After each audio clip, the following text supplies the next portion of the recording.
Amanda Seales is one of the most courageous, powerful, influential, thoughtful, and dynamic voices uh, among Hollywood celebrities. In fact, at this point, I would just say she's one of the most important voices on the question of Israel Palestine in the country. She has spoken out when it has been inconvenient. She has told dangerous yet necessary truths when it has been unpopular. She has been at the forefront, especially among Hollywood folk, in telling the truth. On October 7th, everybody was outraged about what happened, and they were taking the side of Israel in public because, well, for lots of reasons that we've already talked about. But on October 8th, as the genocidal war on Gaza began or continued, there's been a war on Gaza for decades, but as this phase of it intensified, it took a long time for certain people in Hollywood and certain politicians in Washington to speak up and tell the truth. But Amanda wasn't one of those people. Amanda Seales, from the beginning, has been courageous on this issue, and uh, she's paid a price for it.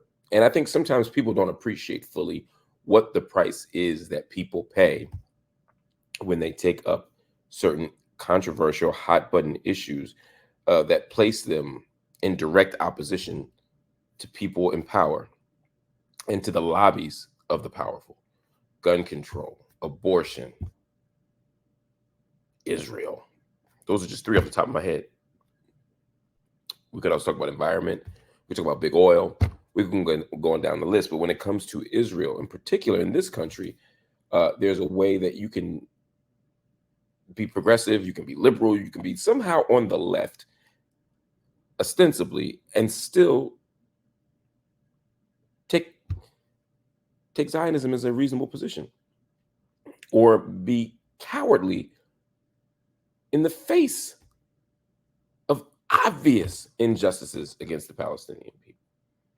Anyway, Amanda hasn't been one of those people, as I said. She's been courageous, but she has paid a price. And recently, she went into a conversation with Medhi Hassan, who has an extraordinarily wonderful platform, of which I am a paid subscriber, called Zeteo. And she talked to Medhi Hassan about that very thing, which is the price that she has paid for her courage, the price that she has paid to tell the truth, the price that she has paid professionally because she has been unwilling to be silent in the face of all of the atrocities that have taken place in Israel and Palestine against the Palestinian people.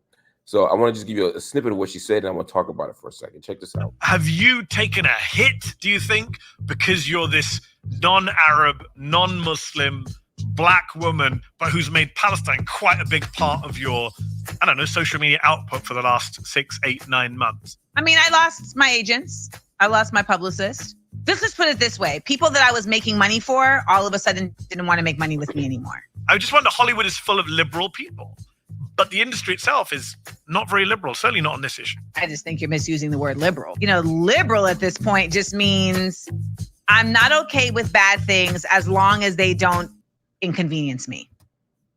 I'm not okay with bad things as long as they don't inconvenience me.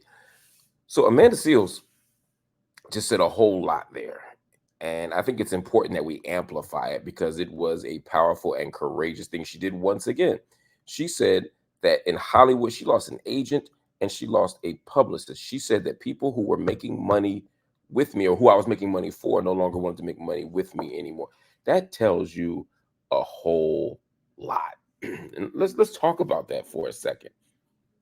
So Amanda Seales is not somebody who is just sneaking into Hollywood. She's not somebody who, is an also ran. This is somebody who has been in Hollywood since she was a child. She was on a Nickelodeon show. She was a child actress, an incredibly successful throughout a very multifaceted, wonderful career. She she got a new career hit or a new career spike when she was on the cast of Insecure. She's a stand-up comic who had her own comedy special on HBO. This is not a rando. This is somebody who's making a lot of money for a lot of people. If you are in Hollywood and you are on a hit show like Insecure, if you are getting your own comedy specials, if you're touring on the road, if you're writing books, if you're making music, if you're making art, if you're making your own content, your own platforms, you're making money for people. Amanda's doing all of those things. A lot of people make money off Amanda. And now suddenly people are saying, no, I don't want to make money off you. Hollywood is about making money. If you're an agent in Hollywood, if you're a publicist in Hollywood, if you're a manager in Hollywood, you are there to make as much money as possible. And agents and managers and publicists and such in Hollywood are not just, they're some of the most single-minded, super blinders on their face people who are primarily obsessed with their own career advancement. So it's like money, career advancement. And typically those two things go hand in hand. And I'm talking about Black agents, white agents, Christian agents, Muslim agents, Jewish agents. It's not about ethnicity. It's not about race. It's about Hollywood being a place where people obsess about money and power. And so the fact that even though she was marketable, and even though she still is marketable, even though she was profitable, and even though she still is profitable, people walked away from Amanda because it was quote unquote bad for business. She's been told to not speak up on Israel-Palestine, and she continued to, and she's paying a price. This is not surprising, but it's important that it be said for a couple of reasons. One, we have to be honest about the layout, because many of those Hollywood agents, many of those Hollywood journalists, many of those Hollywood publicists, many of those, Hollywood fans even identify as Democrats. They identify as liberals. So we have to understand that liberalism in the United States, and this is what Amanda was getting at, is weak. One, it's dishonest. Because even if I think that liberals are political cowards, I still expect them to hold a moral consistency. Even if I think that they don't have a sufficiently radical political vision, I still expect them to hold on to what they say they are and to who they say they are. If you say you're progressive, what's your progressive vision? It can't be one that allows for an apartheid state to exist, right? So this shows the contradictions and the shortcomings of the left, the so-called left. It does. Because those same people who brag to you that they voted for Obama, those same people who are going to vote for Biden, those same people who like to talk about how the sky is falling if Trump wins because he's just so awful they can't imagine it, are doing nothing to stop Netanyahu. The same people that are saying, I can't believe we're losing our rights. Oh my God, Trump created a Supreme Court that just has us back in the 50s and 60s. You are allowing that's the United States government under Biden, the one you say is the better alternative, to continue prosecuting a 100-year war on Palestinians. Biden is underwriting that. It's not Biden didn't do the war on Palestinians, but he damn sure isn't stopping it. And he darn sure is enabling it with his funding, with our funding. We all are as the United States.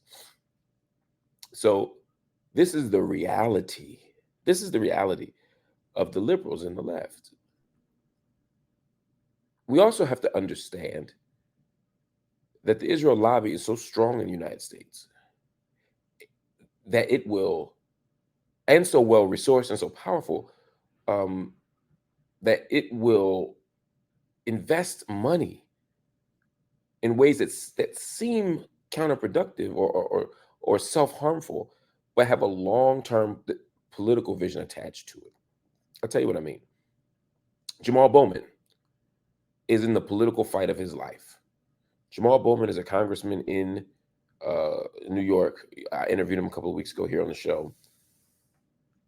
And tens of millions of dollars have been invested in his opponent, George Latimer, who's young, who's not young, who's not progressive, who's not particularly thoughtful or smart or creative or energetic or anything.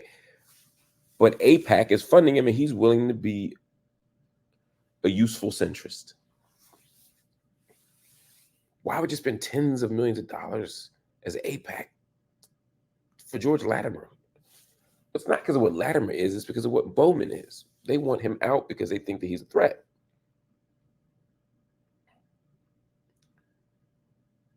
They'll spend money to keep their political commitments afloat. Similarly, you will see, without fail, someone in Hollywood or someone in corporate America thrown under the bus because of the lobby. And Amanda Seales is one of those people who is now bearing the brunt of an industry that wants to be progressive. They typically want to say they're on the right side of history, but has a Palestine exception. That can't be morally sustainable to us. And then thirdly, this is interesting and important to me because we got to figure out how to support Amanda.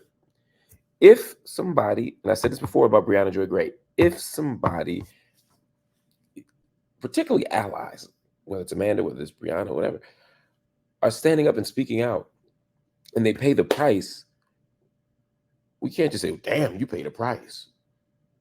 It should be, how do we support you?